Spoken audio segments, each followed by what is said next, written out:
Carta aos Romanos, a carta magna do apóstolo Paulo. E hoje nós vamos falar sobre a operação dos dons, né? O que são dons espirituais, como eles são operacionalizados, enfim, tudo vai ser esclarecido nessa aula. Combinado? Vamos lá? Romanos 12, versículo 3, diz assim: Porque pela graça que me foi dada, digo a cada um dentre vós, que não pense de si mesmo além do que convém. Antes pense com moderação, segundo a medida da fé que Deus repartiu a cada um. Guarde esse versículo, gente. Porque assim como num só corpo temos muitos membros, mas nem todos os membros têm a mesma função, assim também nós, conquanto muitos, somos um só corpo em Cristo e membros uns dos outros. Muito bem. Então, Paulo está falando sobre questão da humildade inicialmente.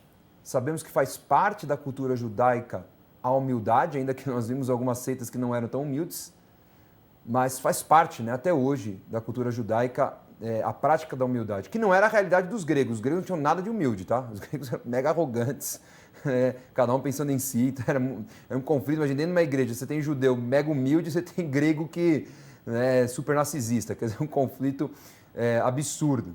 Mas ele está realmente chamando a atenção para que todos sigam este exemplo de humildade que é fundamental. Mas também fala para não ser uma humildade exagerada, né? Então ele fala, pensa com moderação. Também não é para você ser um capacho. Não é, Bispo G? É verdade. Também não é para você ser aquela pessoa que se humilha a tal ponto de abrir mão de tudo que Deus te deu, da sua vida, de realmente se menosprezar, né? Se diminuir.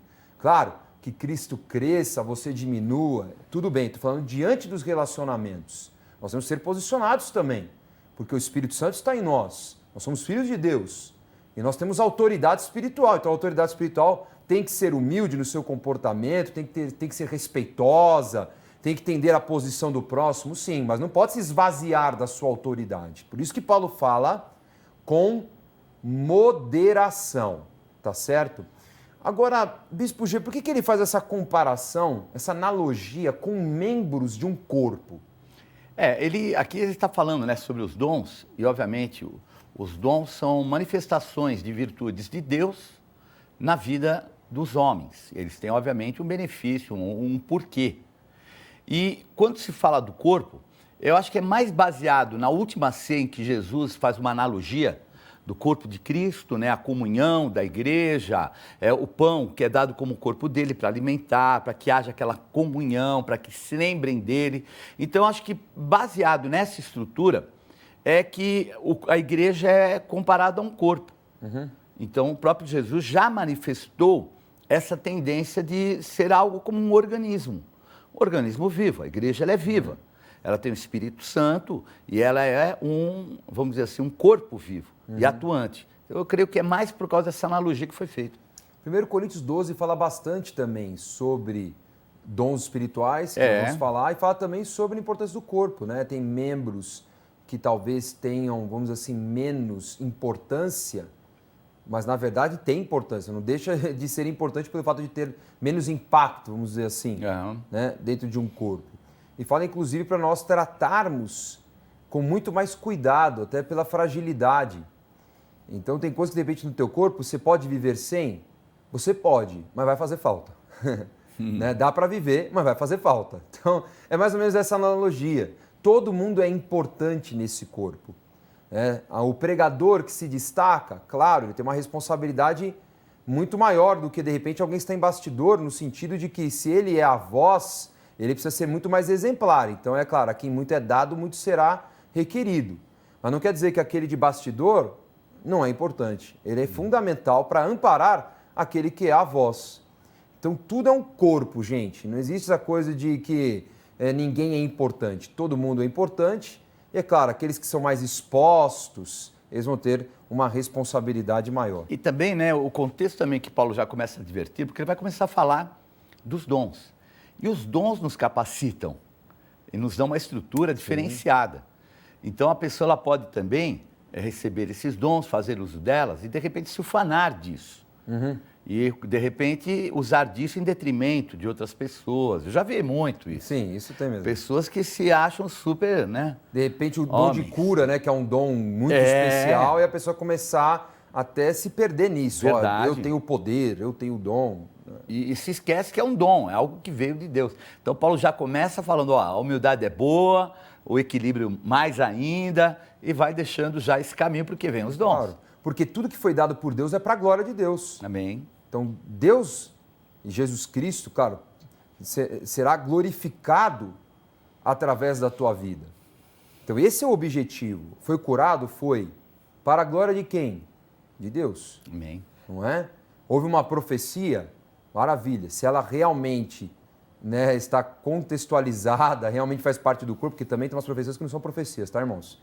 Mas profecia de verdade, para a glória de quem? De Deus. Não de quem falou. Porque a gente fala assim, olha, esse é profeta, esse fala e tal. Fala para quê? Para a glória de Deus, não para a glória dele. Então vamos nos colocar na posição certa, tá? Deus lá em cima, a gente aqui servindo e amando uns aos outros, né? Respeitando uns aos outros, servindo uns aos outros. Vamos continuar Romanos 12, versículo 6. Fala assim, tendo, porém, diferentes dons segundo a graça que nos foi dada, se profecia, seja segundo a proporção da fé. Se ministério, dediquemo-nos ao ministério. Ou o que ensina, esmere-se no fazê-lo. E o que exorta, faça-o com dedicação. E o que contribui, com liberalidade. O que preside, com diligência. Quem exerce misericórdia, com alegria. Interessante, né? Esse último, né? Porque às vezes a pessoa que exerce misericórdia, ela... Ai, coitadinho. Exercer misericórdia não é tratar o outro como coitado. Nossa, eu tenho pena dele, tadinho. Não, não tem nada a ver. Exercer misericórdia é enxergar com alegria que você pode ajudar essa pessoa a se levantar até que ela possa andar sozinha. Então, tudo na Bíblia, gente. A gente tem que tomar muito cuidado a entender o sentimento do Espírito, não da carne. Porque muitas pessoas confundem isso. Não é? Então, Deus tem um propósito em cada um destes dons. E Deus dá porque há um propósito na tua vida, na realização do teu chamado e na obra que Ele desejou para você. Agora, nós vemos muitos tipos de dons, Bispo G. E por que eu estou perguntando isso? Porque a gente fala assim, tem gente que classifica dom carismático, dom ministerial. Existe negócio de carismático, não é ministerial, ministerial não é carismático, e aí? Bom, os dons todos são carismáticos, porque a palavra dom é a palavra caris, né, que vem de graça, carismata. Então, já se diz que é um dom de Deus. Mas o que ocorre é que existem dons que são mais práticos, que você não depende de algo assim, vamos dizer assim, um sobrenatural para exercer. Então é que chama aí esses dons ministeriais. Inclusive aqui o apóstolo Paulo, ele coloca mais ou menos esse aqui como os que nós conhecemos, né? Até para definir um pouquinho como dons ministeriais, né? Porque aqui fala, ó, ministério, o que ensina, o que exorta, o que contribui, aquele que preside, o que exerce misericórdia. Então, são dons que são potencializados pelo Espírito para a gente exercer, mas não são dons, por exemplo, como o dom de línguas, a divisão, que eles entram numa outra gama, que a gente pode até chamar que são os dons pneumáticos, né? Tem o termo, né? Porque os dons do Espírito, a palavra dons do Espírito, é o termo pneumáticos. O que é? Pneumaticose, aliás. Porque pneuma é sopro. É a palavra usada para Espírito. Tá. Então, o que são esses dons? São aqueles dons que se manifestaram em Atos dos Apóstolos, capítulo 2, que ali começaram, né, falar em línguas, o dom de discernimento, aliás, de revelação, também interpretação de línguas e assim por diante. Então, tem um pouquinho de diferença. Aqui é um dom mais prático, que você exerce no dia a dia, porque misericórdia, você não precisa de um momento para exercê-lo. Você usa direto. E o que preside é a mesma coisa. Então, tem um pouquinho de diferenciação, mas todos são carismáticos e alguns são pneumaticoses, são aqueles que são do Espírito mesmo, de manifestação sobrenatural. Muito interessante isso. E lá em 1 Coríntios 12, 27, fala que vós sois corpo de Cristo e individualmente membros desse corpo. E aí o 28, ele fala praticamente que está em Efésios 4, 11 também, A uns estabeleceu Deus na igreja, primeiramente apóstolos, em segundo lugar profetas, em terceiro lugar mestres, depois operadores de milagres, depois dons de curar, socorros, governos, variedade de línguas. Então nós vemos aí no caso, em 1 Coríntios 12, que ele já misturou ali, né? Alguns que nós consideraríamos pneumáticos e outros né, são todos carismáticos. Né, carismáticos, né? São as manifestações do Espírito Santo, né? E que também fluem através das nossas atividades. Né? Então a pessoa está ali trabalhando, se empenhando, Deus vai dar dons conforme a necessidade daquilo que ela está trabalhando. Perfeito? Vamos continuar então. 1 Coríntios 14, 1, Bispo G, só um detalhe. Fala para nós seguirmos com o amor e procurar com zelo os dons espirituais. E principalmente que nós profetizemos. Né? E também fala lá em Timóteo 4,14 para que Timóteo não seja negligente com o dom que há nele, qual foi concedido mediante profecia com a imposição das mãos do presbitério. Ou seja, nós temos dons que naturalmente Deus nos dá dentro de um plano que ele já estabeleceu no nosso desenvolvimento, e há dons também que são delegados. Isso é muito interessante, porque existem os dons que você busca, a Bíblia fala, buscai com zelo todos. Mas existe aquele que é o delegado, por exemplo. Nós percebemos o apóstolo Paulo, ele falando, nós delegamos esse dom para você. Então, de uma certa forma, a gente percebia que ele não estava fazendo uso desse dom por algum motivo. E aí Paulo chama a atenção dele, o apóstolo Paulo, para que ele não despreze, para que ele põe em prática. Então, esse é um dom que ele delega. E é interessante esse dom, né? Porque é incrível como é a manifestação da mesma unção de Espírito que há sobre o apóstolo Paulo, quando delegou para Timóteo, ele vai exercer na mesma condição. Não igualzinho, porque cada um tem uma personalidade, mas a manifestação do dom, não tenha dúvida, que vai se manifestar. E lembrando de Romanos 11, que nós estudamos na última aula, Romanos 11, 29, fala que os dons são irrevogáveis. Recebeu o dom, está na tua vida, não esvazie. Certo? Vamos continuar, versículo 9. O amor seja sem hipocrisia. Detestai o mal, apegando-vos ao bem. Amai-vos cordialmente uns aos outros com amor fraternal, preferindo-vos em honra uns aos outros. Que amor é esse, Bispo G, que ele aqui coloca? Porque nós sabemos que nas traduções bíblicas para o português, a gente coloca tudo assim, amor, né? Tudo é amor. É amor, né? Mas sabemos que o texto grego, né? O vocábulo grego é muito mais amplo, né? Chega a ter 3 vocábulos para aquilo que nós traduzimos como amor. Na Bíblia, 4, na verdade, né? Mas na Bíblia a gente enxerga 3. Né? Então, do que ele está falando aqui nesse caso, nesses 2 versículos? São amores diferentes? São.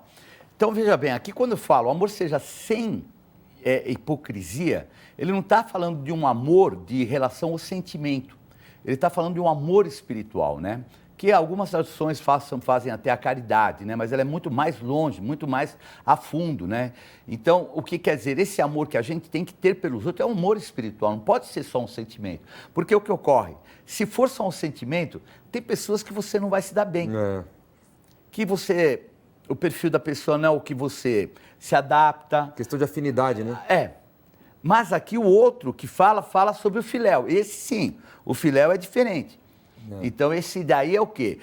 Numa certa forma, você vai se relacionar com a pessoa nos seus afetos. Então, ela é um filéu, mais um sentimento. O outro não. O outro já é praticamente, como eu posso colocar assim, algo que a gente tem que ter como que uma ordem. Tipo assim, somos devedores. E não podemos ser hipócritas. Esse amor ele tem que ser verdadeiro na nossa vida. Ele não pode ser só da boca, de um elogio, mas ele tem que ser a fundo, que é o amor ágape, que ali na carta aos Coríntios ele deixa ali o amor que eles chamam de amor sacrificial. É o amor daquele como Jesus, né, que foi ao extremo por pessoas que ele ainda nem conhecia. E por alguns que ele conhecia, que eu vou falar, né? Alguns dos discípulos ali desapontaram em alguns momentos, né? Então esse é o amor ágape. Mas nós percebemos que esse amor ágape, ele é diferente do amor filéu. Por exemplo, Jesus tinha alguém que ele se relacionava melhor no sentimento filéu, que era João. Mas, espiritualmente, esse amor ágape, ele tinha por 3. Que era Pedro, coincidentemente, nós vemos João também, e Tiago, que eram os mais maduros. Então, esse amor que ele tinha, um zelo, um envolvimento mais profundo, era baseado bem claro nessa área, que eram os mais espirituais. Por isso, grandes milagres e momentos especiais foram para os 3. Mas a realidade é que o sentimento mais de afeto, ele tinha mais pelo apóstolo João. Então, por exemplo, a gente pega realmente o texto original, eu estou pegando aqui no grego, né? O versículo 9, ele fala, né? Reágape anupokritos. Isso. Né? Que então fala exatamente, o ágape é esse amor incondicional, que seria esse amor espiritual, que é o amor de Deus, né? Uhum. Aí já vem no versículo 10 diferente, né? Ele fala te Filadélfia es alelos. Ou seja, ele já fala nessa condição, né? Para filos, né? Que é filéu, né? Filadélfia, né? Uhum. Então ele fala, na verdade, até a Filadélfia é amor de irmãos, né? Isso, amor de irmão. Filadélfia né? Interessante. Muito bem. Então, dá para você perceber que nós temos até sentimentos que são diferentes nos nossos relacionamentos. Uhum. Né? Mas que ambos a gente tem que ter. Tem que ter, exato. E que tem que ter, e que principalmente o amor ágape, ele precisa existir para superar as diferenças. Isso, perfeito. A preocupação de Paulo é o seguinte, a gente está falando de dons, aí um tem um dom, outro tem um dom, mas eu sou melhor, outro melhor, quer dizer, não. Nós temos que superar nossas diferenças. Deus deu dons para cada um, todos nós temos que nos unir, ser um corpo, e o que nos une é maior do que o amor filos, né? O amor de amigo, de irmão, de irmandade, né? Acho que a palavra Filadélfia seria irmandade, né? Esse amor de irmandade, né? Aí ele está falando o quê? Que tem que ter esse amor de Deus, que não faz acepção de pessoas. Né? Exatamente isso. Maravilha. Vamos lá, versículo 11. No zelo não sejais remissos, sede fervorosos de espírito servindo ao Senhor. Regozijai-vos na esperança, sede pacientes da tribulação, na oração, perseverantes. Compartilhai as necessidades dos santos, praticai a hospitalidade, abençoai o que vos perseguem, abençoai e não amaldiçoeis. Alegrai-vos com os que se alegram e chorai com os que choram. Bom, aqui praticamente não temos muito a acrescentar, porque são diversas práticas oriundas de amor, que temos uns pelos outros, estão previstas nas leis até de Moisés, né, de convívio, e Jesus trabalha muito isso no Sermão do Monte, gente. Mateus, capítulo 5 a 7, ele fala bastante sobre relacionamento entre seres humanos, tá? Então, não vamos aprofundar nisso até por falta de tempo, Bispo G, mas a gente sabe que o foco aqui de Paulo é trabalhar na igreja de Roma, que todo mundo se relacione muito bem para que a igreja seja frutífera. Né? E a gente tem que combater realmente a divisão, sempre promovendo essa unidade. Vamos direto para o versículo 16 de Romanos 12. Diz assim: tendo o mesmo sentimento uns para com os outros, em lugar de ser desorgulhosos, condescendei com o que é humilde. Não sejais sábios aos vossos próprios olhos. Então, ele está relatando coisas até de provérbios, né, gente? Não torneis a ninguém mal por mal, esforçai-vos por fazer o bem perante todos os homens. Se possível, quando depender de vós, tende paz com todos os homens. Bispo G, ele fala para a gente ter paz com todo mundo. E quando não depende de você? Se a outra está atacando, e aí? Aí é complicado, né? Porque quando ele fala, no que depender de vós, tem de paz com todos os homens. Quando não depende, a melhor coisa que a gente faz, eu acho que é ignorar, sabe, Bispo Dani? É a gente dar de surdo, a gente ter tolerância, até entender que uma pessoa, por exemplo, que ataca, uma pessoa que xinga, uma pessoa que denigre, que fala mal, ela está mais precisando da misericórdia nossa, sim, do que de um contra-ataque.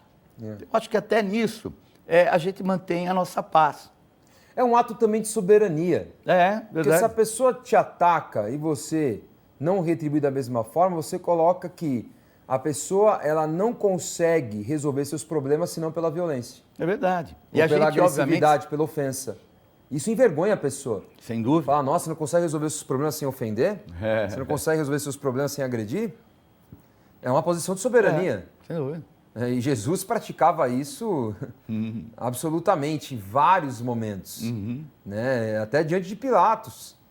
Pilatos provocando. E aí, são eles judeus e tal, o que você me diz? Eu tenho poder. E Jesus fala, tu dizes, você que sabe, tá bom, se é verdade, você que manda. Você não é o governador? Você não está falando que é o todo-poderoso? Tu dizes, tá certo. Você está falando que é, então é. O cara começa a ficar desesperado. Por quê? Porque ele foi com ofensa para Jesus e ficou envergonhado, porque Jesus não estava ali para ofendê-lo, nem para tirar a posição dele, nem preocupar. Falou assim, Pilatos, olha, a última coisa que eu queria é estar no teu lugar, tá, cara? Ser romano e cuidar de judeu, dessa missão eu tô fora. E outra, também Jesus tinha consciência até do que Paulo vai falar daqui a pouco, né? De que uma hora Pilatos ia dar conta a Deus. Com certeza, todos vão dar conta, né? Por isso que diz assim, Romanos 12, 19, não vos vingueis a vós mesmos, amados, mas dai lugar à ira, porque está escrito, a mim me pertence a vingança, eu é que retribuirei, diz o Senhor. Só uma paradinha. Quando fala dar lugar à ira de Deus. É, a ira de Deus, né? Tá, gente? Não a ira nossa. Não a tua, né? Já tem gente que vai ler isso aqui, ó, tá aqui, ó, dá lugar à ira, hein? Você vai ver. Continuar. Tô na visão. Pelo contrário, se o teu inimigo tiver fome, dá-lhe de comer. Se tiver sede, dá-lhe de beber. Porque fazendo isto, amontoarás brasas vivas sobre a sua cabeça. Não é sobre a tua cabeça, tá? Sobre quem te fez mal, tá? Não te deixes vencer do mal, mas vence o mal com o bem. Então é muito interessante isso, porque quando ele fala que você paga o mal com o bem, e a pessoa amontoa sobre a cabeça dela essas brasas, significa que, na verdade, ela vai ter um juízo muito maior, gente. Você colocou ela numa posição que ela vai ter um juízo divino, vamos dizer assim, porque você fez o certo, entendeu? E ela se sustentou naquela posição errada. E você se entregou nas mãos de Deus. Literalmente estou entregando, agora está com o juízo de Deus, porque eu não vou estabelecer um juízo que não é meu. Perfeito. Amém. É isso que está falando sobre brasas vivas na cabeça daquele que te ofendeu. E nós vemos um exemplo lindo do Antigo Testamento dessa lição de Paulo, é exatamente Eliseu. Né? Então, quando a gente estuda segundo Reis 6, que Eliseu fere de cegueira todo aquele exército sírio, né? Aquele capítulo é fantástico. E aí é porque eu preguei agora recentemente, Bispo G, que palavra, né? Mas é que a gente falou sobre a porta dos cavalos, né? É isso. E a gente estava falando exatamente isso, que ele veio com cavalos e carros do inimigo, e ele falou, cara, você não sabe, mas a gente tem outro tipo de cavalo, nosso cavalo é de fogo. De fogo, com carros de fogo. Com carros de fogo. Aí ele dá a mão para o inimigo, que ficou ferido de cegueira, e levou até Samaria. Aí o rei de Israel falou assim, nossa, isso é uma bênção, o Senhor entregou o inimigo nas minhas mãos, e agora, profeta, eu acabo com todos eles? Aí o profeta diz, não, dá comida para eles e manda eles para casa. Como é que é?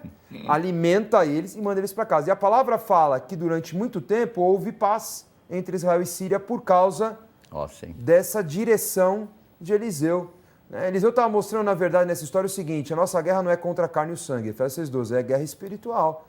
Ele falou, eu venci espiritualmente a tua guerra, rei. Você vence na pancada, por isso que nunca funciona. Eu venci espiritualmente, eu invoquei o exército de fogo, deu certo.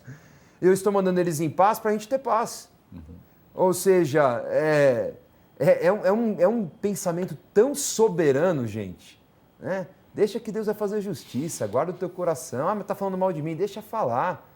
Né? Sinceramente, isso é coisa de invejoso. Quem fala mal é que ninguém fala mal. Ninguém vai falar de alguém que está fracassado, que não dá dança. Vai falar mal de quem te incomoda. Dá embope, né? Exato. Então, na boa, guarda o teu coração. Porque Deus é fiel, Deus é justo. Agora, é possível, Bispo G, em vez de se vingar sempre em todas as situações, retribuir com bem? Sempre. E aí? Obviamente, nós temos que ter discernimento, né? Porque às vezes não está ali só uma afronta. Às vezes está a segurança do teu lar. Então, eu acho que há um equilíbrio, né? Obviamente, A marca de tudo que a gente for fazer, em termos de vingança, é retribuir com o bem, tendo oportunidade. Eu não estou falando de, por exemplo, que a gente, às vezes, uma agressão, alguma coisa que vá atingir e afetar outras pessoas, eu vou me defender, eu vou tomar alguma postura que seja necessária. Mas sempre pensando num bem maior, não numa vingança, não num resultado contra aquilo, como se eu tivesse que castigar aquela pessoa por aquilo que ela me fez.